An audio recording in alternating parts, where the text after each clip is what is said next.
Hello बच्चों, कैसे हो आप लोग। आप सभी का स्वागत है infinity learn NEET by Sri Chaitanya में।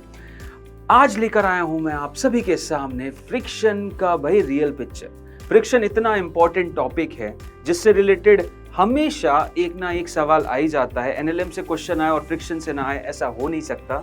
और फ्रिक्शन फोर्स की रियल पिक्चर क्या हम लोग को जानते हैं? चलो आज उसी को जानेंगे। आज वो रियलिटी को ही समझने की कोशिश करेंगे और आप लोग ये देख के शॉक भी हो जाओगे कि भाई इस रियलिटी पे सवाल तक आ चुका है नीट में। तो क्या है सर ये रियलिटी? आगे बढ़ने से पहले सारे बच्चों को एक बहुत क्लियर इंस्ट्रक्शन, जितने भी बच्चों ने इन्फिनिटी लर्न नीट का टेलीग्राम चैनल ज्वाइन नहीं किया है, दिस इज द लिंक, इसको ज्वाइन कर लो। इसमें आपको डेली बेसिस पे असाइनमेंट, क्विजेस और जितने भी लाइव सेशन होते हैं उनके सारे नोट्स मिलते हैं। तो भाई इससे अच्छी अपॉर्चुनिटी कुछ नहीं है, इसको ज्वाइन करो। आपको डेली अपडेट भी मिलेगा, पता भी चलता रहेगा कब कब कौन से सेशन हो रहे हैं, टाइम टेबल मिलेगा और इतनी सारी चीजें मिलेंगी, that too without you paying a single penny. Free है सब कुछ। सो इट जस्ट कि आपको आपका समय देना है। और अगर आप नीट क्रैक करना चाहते हो तो आई डोंट थिंक आज की डेट में इससे बेटर चैनल कोई है। ठीक है, अब चलते सर आगे और बताइए हमें कि क्या है वो रियल साइड ऑफ फ्रिक्शन। तो भाई फ्रिक्शन क्या होता है? What is friction? पहले तो ये समझते हैं। तो फ्रिक्शन एक ऐसा फोर्स है जो कि हमेशा रिलेटिव मोशन हो या टेंडेंसी हो रिलेटिव मोशन की, उसको अपोज करता है। मानते हो कि नहीं मानते? Friction is a contact force which opposes the relative motion or the tendency of relative motion between objects। मतलब यहां पे अगर मैं एक बॉक्स बनाऊं, आप लोगों के सामने, ये रहा बॉक्स और इस बॉक्स पे एक फोर्स लगा दूं, ठीक है, कैपिटल F। तो जैसे ही मैं इसको फोर्स लगाऊंगा, मूव हो या ना हो, बट एक टेंडेंसी डेवलप हो गई ऑब्जेक्ट के पास, तो एक फ्रिक्शन फोर्स पीछे की तरफ लगना लग जाएगा। अब नॉर्मली हम जो फ्रिक्शन फोर्स समझते हैं वो कुछ इस तरीके का समझते है कि नहीं? जैसे जैसे मैं एक्सटर्नल फोर्स बढ़ाता जाऊंगा वैसे वैसे फ्रिक्शन फोर्स बढ़ता जाएगा और सेम वैल्यू का रहेगा।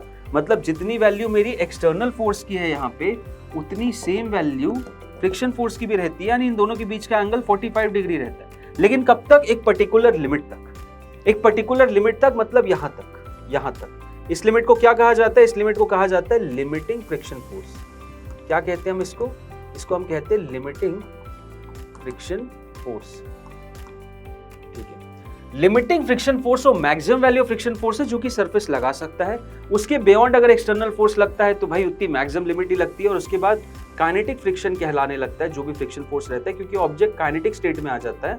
और उससे पहले जो फ्रिक्शन फोर्स रहता है वो स्टैटिक कहलाता है, क्योंकि उससे पहले जो ऑब्जेक्ट है वो आपका स्टैटिक कंडीशन मतलब रेस्ट पे रहता है। ठीक है सर, बट ये रियल पिक्चर नहीं है।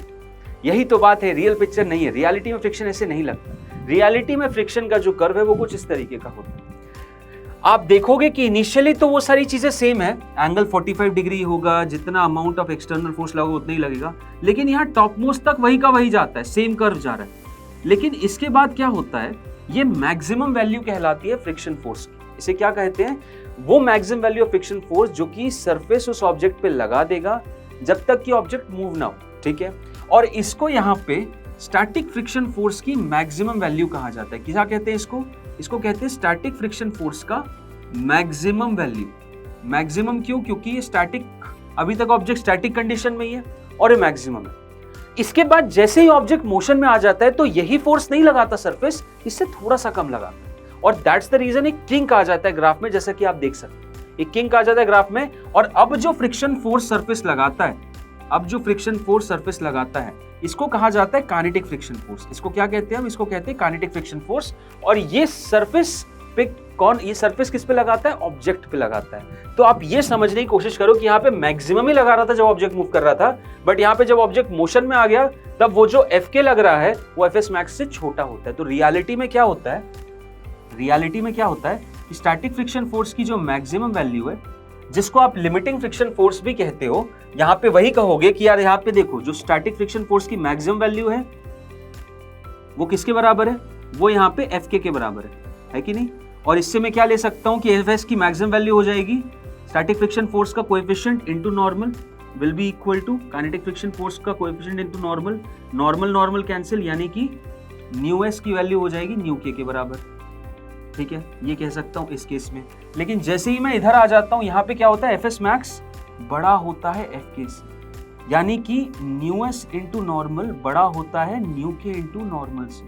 और नॉर्मल नॉर्मल कैंसिल हो जाएंगे, तो फिर फाइनली ये बचता है कि जो कोएफिशिएंट ऑफ स्टैटिक फ्रिक्शन है वो ज्यादा होता है कोएफिशिएंट ऑफ काइनेटिक फ्रिक्शन से।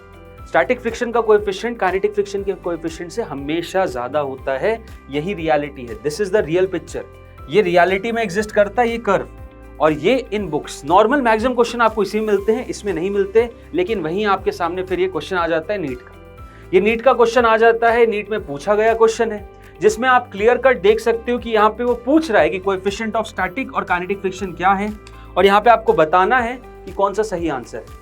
नॉर्मल किताबी ज्ञान जहां जो मैंने अभी आपको बताया एग्जाम एग्जिस्ट करेगा यहाँ पे, तो एक चीज तो क्लियर है कि ऑप्शन नंबर डी तो नहीं होगा, क्योंकि coefficient of static friction kinetic से कभी भी कम नहीं होता। लेकिन हाँ, और ये बी भी नहीं होगा क्योंकि बराबर नहीं होते।